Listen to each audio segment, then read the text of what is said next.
Rob Kardashian and Blac Chyna continue to cash in. The couple, who just welcomed their first daughter together, is now ready to get the big bucks by making some money with a TV wedding special. According to TMZ, the proud parents want to tie the knot next year, but there's no date set just yet. The reason? They want to make the decision based on what's best for TV.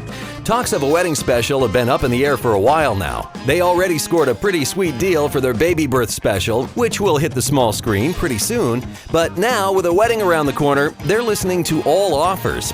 Still no word on what kind of money they could get, but we bet once they start fielding offers from networks, they'll score themselves a pretty nice payday for the big day. But the real question is, will Kim skip his wedding the way he skipped hers? If you've listened to any of The Weeknd's music, you know that he at least knows what drugs are. But the singer isn't afraid to tell The Guardian, "The past couple of albums, I do get back to using drugs as a crutch to help spark ideas." It's reported that The Weeknd struggled with drug addiction from 2008 to 2010. But now he uses narcotics to help, well, win Grammys. He tells The Guardian, "Even on this new album, you have writer's block, and sometimes you're like, I can't do this sober. I had to get that little jump, and the ball started rolling, and then I didn't need it anymore." With hit songs like Party Monster, literally using the snorting of cocaine as part of the beat, this isn't exactly surprising. According to the Daily Mail, The Weeknd's drug history includes cocaine, MDMA, painkillers, Xanax, mushrooms, ketamine, and cough syrup. But now this star boy is in control, so that's promising. The only singles Justin Bieber wants to focus on have to do with his music. The pop superstar confirms to Ellen DeGeneres that he is single. But simmer down, ladies. Bieber tells the talk show, "I'm not really looking either." Of course, Ellen thought it would be a good idea to ask Bieber if he's partaking in dating apps like Tinder to find matches like every other dude his age is doing these days. Bieber told her that he doesn't use the apps on the road and has no interest in doing so.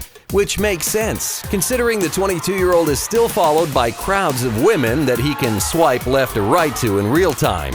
These days, Bieber tells the talk show that he's feeling healthier than ever, and it seems that he's concentrated on his own well-being and doesn't want to be tied down.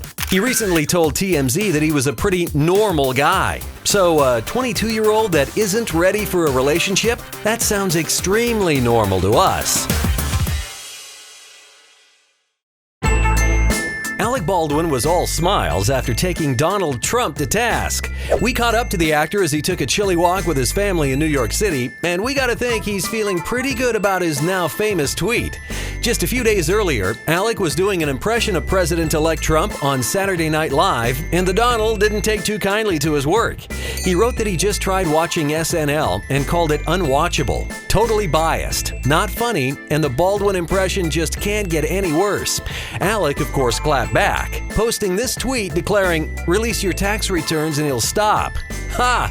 Coincidentally, on the December 3rd episode, the opening sketch lampooned about how Donald behaves erratically on Twitter.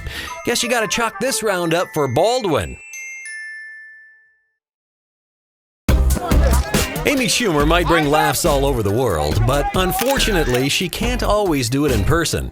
E-Online reports that Live Nation has announced that her Australian and New Zealand tours have been cancelled due to her overwhelmingly busy schedule. The comedian was originally supposed to tour through Down Under, pouring through Brisbane, Melbourne, Sydney, and Perth, but she'll have to reschedule those for a later date. Although Aussie fans will be bummed, they will receive a full refund. Schumer also apologized for any disappointment. The comic has had an incredibly busy tour and is also tied up with her TV shows, movie scripts, her book, The Girl with the Lower Back Tattoo, and other obligations that accompany her exploding career. Forbes estimates that Schumer's work has earned her $17 million in just a one-year span, so she can afford to cancel a few shows. And I guess You're not moving to Canada anytime soon, right? That's Lena Dunham boarding an early morning flight in Los Angeles, just fielding the question once again about her following up on the promise that she'd move to Canada President-elect Donald Trump was in office. No, Lena and that smile will be here to stay. She originally told The Hollywood Reporter back in April 2016, "I know a lovely place in Vancouver and I can get my work done from there. I know a lot of people have really threatened to do this, but I really will." Sigh. Of course, she's not going anywhere. Instead, Us Magazine reports that Lena has spun this into another women's empowerment direction, now saying, "I can survive in this country." The 30-year-old says, as a Jewish pro-choice sexual assault survivor with a queer family member and a belief that we are all exactly and beautifully equal, I can survive staying in this country, my country, to fight and love, or the land of the free and the home of the Lena Dunham. Chris Brown, don't look now, because Karrueche Tran is looking good. The 28-year-old model put her assets on full display at Soho Beach in Miami, Florida. And even though we're in the month of December, she had it looking like it was the dead of summer. Tran was sporting a powder pink bikini and spent her day taking snaps, having drinks, and enjoying dips in the water. Ultimately, she was living it up and making us wish we were there in the Sunshine State. And if Chris Brown is watching, he might be wishing the same thing. As far as we know, Karrueche is a single woman, but after putting her flawless figure out there for the world to see, we bet she's gonna have a few suitors coming her way. Either way, we're just glad to see she's sending temperatures rising, because we sure do welcome that heat. Sometimes our pictures, videos, and stories are so hot, people worry their screens will set on fire. It's true, people say that. So come like and subscribe to our stuff if you can handle the heat.